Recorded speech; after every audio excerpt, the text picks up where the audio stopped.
my name is Hiroko. I'm Sakurako. I'm Shu.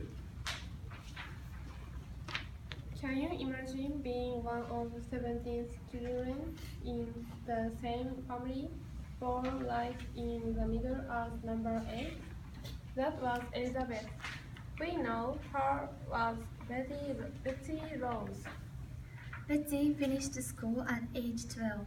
She was apprenticed out to an upholsterer, where she learned the trade. She also met another apprentice there, John, who became her good friend and later her husband. John and Betsy started at upholstery business, but like many others, John joined the Philadelphia military as a patriot to stand up against the British before the Revolution reached Philadelphia. Unfortunately, while John was guarding the supplies, the ammunition caught fire and exploded, haunting John terribly. Betsy tried to nurse John back to health, but he died. January 21st, 1776. Since she was a strong woman, she managed to keep the business going. Years later, after losing a second husband to the Revolutionary War and marrying for the third time, Betsy told stories from her life to her children and grandchildren. This is one of those stories when Betsy gets company. Well, what do you know, George Washington? I thought you were on a trip. We are glad you are here today, Betsy. And look who is with you, Uncle George, or should I say Colonel Ross? Hello, Betsy. And this is our friend Robert Moyes. He co-owned Willing Moyes and Company and shipping banking business. But more importantly, he is a brilliant man and generous patriot. It's a pleasure to finally meet you. Thank you. The pleasure is mine. Come into the parlor behind the store here and I'll get you some refreshments. Thank you, Betsy. So Betsy took care of her guest, then asked, "You all look very official today. Is there something on your mind?" I was just telling Robert here about how you embroidered ruffles for my shirt not long ago, and what a fine patriot your husband John was before he passed away. But that's not why we came. I see. So, am I to guess why you are here? Ha ha ha, certainly not. We are the new flag committee. New flag committee. Well, I've told people that ever since I met you at Christ Church and found out you had a upholstery business that you could sew anything. Chair, cushion, shirt, ruffles, even turkeys. That's right. Oh, George. So we were wondering, would you be willing to sew a new flag? Is there a problem with the Grand Union flag? Is there a problem? Robert, tell her our problem, please. As you know, the Grand Union flag has a small British Union Jack in the upper left-hand corner. So to some it looks like it's related to Britain. Unfortunately, we when began to fly that flag, many of our people thought it meant George Washington was going to surrender to the British. I can't tell that story without laughing, even though I know it's not funny. I just get so tickled thinking about people believing that George Washington could ever surrender. They sure don't know George.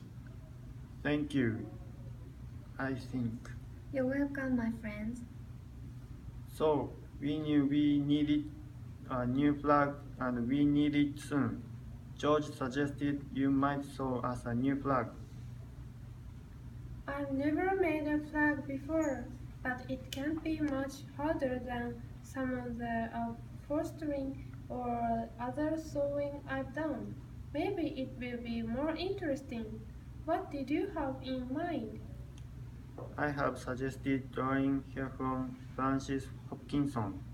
Mr. Hopkinson is from New Jersey. He is a very detailed man with a creative mind.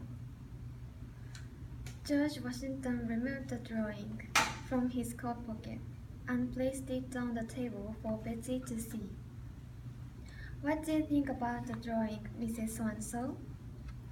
Mrs. So and so, to be perfectly honest, I think it needs some help. First of all, the proportions are wrong. I wondered about that. How do you mean? This drawing is of a square flag. A flag really should be 1/3 longer than its width. More like this? Yes, that's right. You are very good at drawing flags, George. Maybe you should make it. Haha. I used to be a surveyor, but I'm not a seamstress. I never tell. And I suppose you don't want to sew a new flag either, Colonel So and so. Who, me? Asked Robert. Mr. Morris? No, thank you. I'll pay for it, but I won't sew it. Well, it would look much better if we print out the design at B2. You mean the stars or stripes? The stars. First, they are scattered about all over the blue field. It will look like a more unified design if the stars are in lines or in a circle. I like it. I like the idea of being unified. But if we put the stars in a circle like this, That's very good, George. But the drawing by Mr. Hopkinson shows 6 pointed stars, and you've got down the same thing. If you will change the shape to a 5 pointed star, I'll show you how one can be made with just one snip of the scissors. That way you can have your flag sooner. So Betsy showed them how to make a 5-pointed star by folding the paper a special way and making just one cut with the scissors. The men were impressed. I told you Betsy was the right one for the job. That's a perfect star. Very clean. Nice lines. I don't think I can draw it that perfectly, but a 5 pointed star somehow looks stronger. I never thought of that. I learned how to make these when I was a girl. I see you have the design now, George. Good proportions. 5 pointed stars in the circle. Do we do now? Robert and I were discussing that while you two were working on the design. Robert has a successful shipping business with a ship docked at the port of Philadelphia. That's right. And if you think it could help, I have a plug in the sea chest that you may borrow to see how it is sewn. We will also have a painted drawing for you to see the colors and proportions. That would be very helpful, Mr. Morris. And of course, I'll pay for all your supplies as well as your time. I can see you're a very gifted woman. Thank you, sir. I'm honored to be able to use my skill for such a worthwhile cause. You're a real patriot, Betty. And at least this flag won't make people think George Washington is considering surrender. Not, not when the stars and stripes are waving independence. The stars and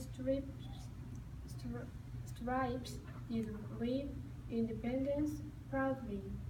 Betty's daughter, Rachel, wrote, Mother went diligently to work upon his flag and soon finished it and returned it. The first star-spangled banner that was ever made, to her employers. The new flag apparently did a test run up the peak of one of Mr. Morris' ships. Betty's daughter, Rachel, also writes, It was received with shouts of applause by the few bystanders who happened to be looking on. the new flag committee carried the Betsy Ross flag into Congress. Where it was unanimously approved. The next day, Colonel Ross called upon Betsy Ross to tell her the good news. They loved it, Betsy. Did you enjoy making the new flag? I surely did. I can't think of a better use of my sewing skills. And I still can't believe people applauded the first time they saw the stars and stripes. They did, and I'm relieved you enjoy the work. We need you to keep making flags. As many as you can, Mrs. So-and-so. Sew one flag and sew another and another. Just sew and sew. Please don't stop sewing flags. It's my honor and my joy. Imagine I get paid to make 5-pointed stars with one sweep. So Betty continued to make flags for the United States government. For over 50 years. The end.